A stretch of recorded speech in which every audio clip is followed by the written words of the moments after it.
What's up, everybody? I took on a project here in the shop recently and built a dump bed for my club car golf cart.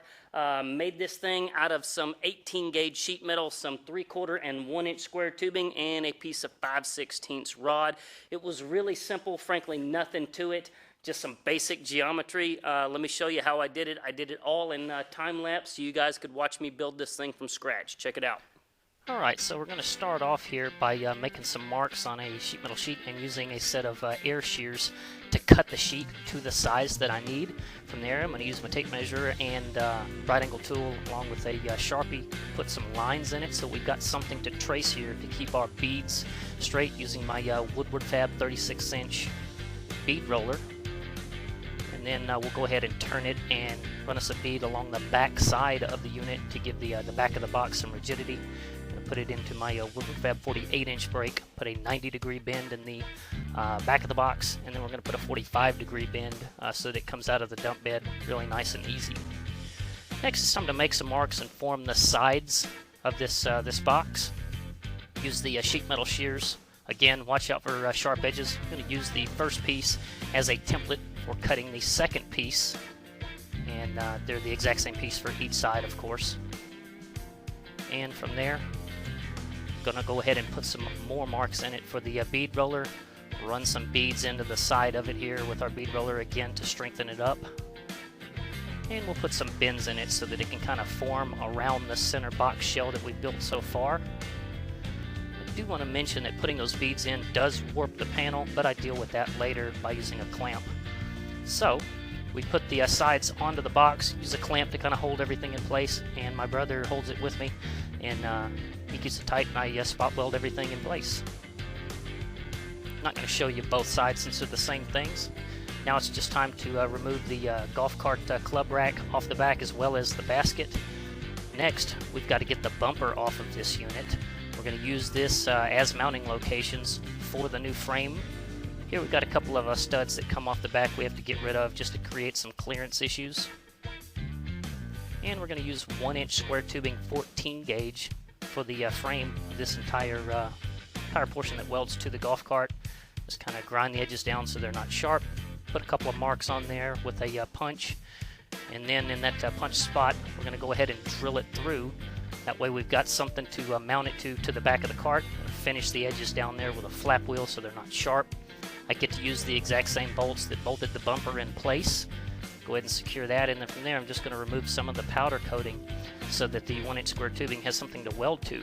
Now you'll notice that I'm using a C-clamp, actually a couple C-clamps, and a level that helps me set up so that I know where these upright posts, exactly where they need to go to. Of course, I'm using a little right angle tool, hammer, and a level to get them set exactly where I want them.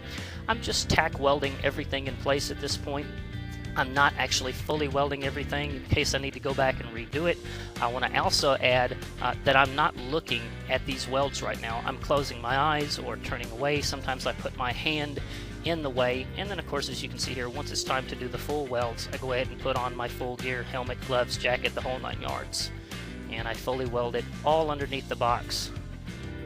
At this point, we can go ahead and start building the frame that forms the basis of the box. That's 1-inch square tubing going down both sides. Tack all of that stuff in place. Another piece of 1-inch that goes along the back side. And then I'll put another piece in towards the middle that's a little bit past center that we're going to use to weld our hinges to. We test fit the box to the back of the cart. And at this point, we just use a couple of pieces of round tubing to serve as our hinges. I naturally just tack weld those in place. We're not fully welding them until we can test them. Put a couple more tack welds in place. Now it's time to test it. I can see that everything works right and nothing gets caught up, so I'll go ahead and use my grinder and finish off a couple of my welds so that everything sits nice and flush. And at this point I can go ahead and fully weld the hinges in place, make sure that those things don't fall off. Okay, now it's time to take some 3/4-inch square tubing and go around the top side of the box to give it some more rigidity. You'll see that I'm using these duckbill style clamps to hold the sheet metal to that piece of 3/4-inch tubing. I'm doing that because it does a great job of just sandwiching it together so that it's a nice flush fit. You'll notice that I've 45-degree angle cut that piece of square tubing at the back of the box so that it matches the contour of the 45-degree dump bed. naturally I do the same thing on both sides, tack welding it in place as I go, making sure that everything is nice and flush.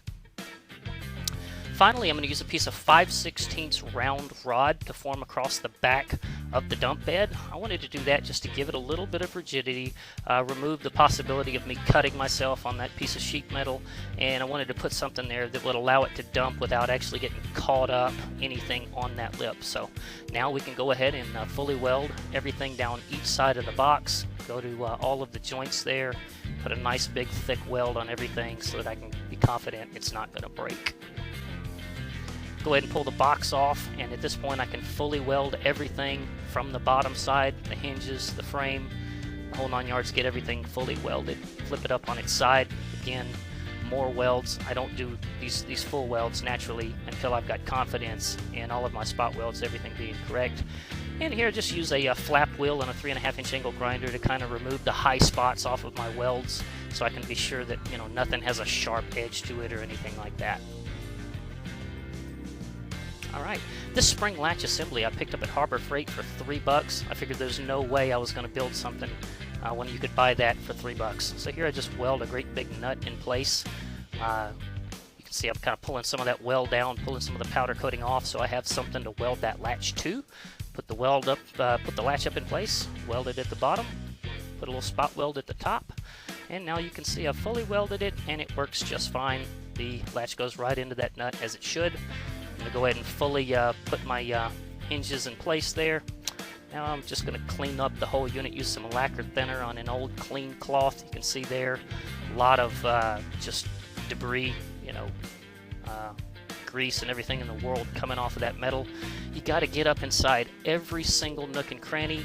Make sure that you're removing all of those lines that I was using to do my bead rolling. I was using a Sharpie for that, so naturally you want to make sure that you get all of that Sharpie gone, get up in everywhere. And now we can apply the truck bed coating.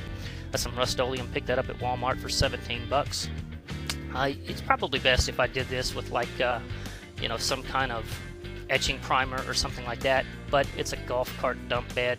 I'm going to be using this thing pretty heavily out in the yard, so I'm not trying to put a super nice finish on it, just something to get the job done. After I put 2 coats on it, which I don't show you the second coat, it did stick on there very, very well. It's hard to get off, so I think it's going to do fine even though I put it over bare metal without any kind of etching primer or anything like that. It's just not really called for on something that's, you know, you're going to be using around the house in the yard. And I got a bunch of live oak trees in my yard. It constantly, they just drop sticks everywhere, so you can see here it comes in really, really handy, loading that dump bed up with all the sticks that all of these live oaks drop in the yard all the time.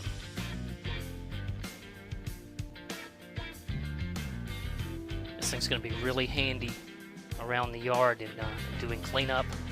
Back up to my burn pile, pull the latch out, and everything just comes right out of it just as intended. So there you go. The dump bed is done. By all means, you know, build one of your own. Send me some pictures.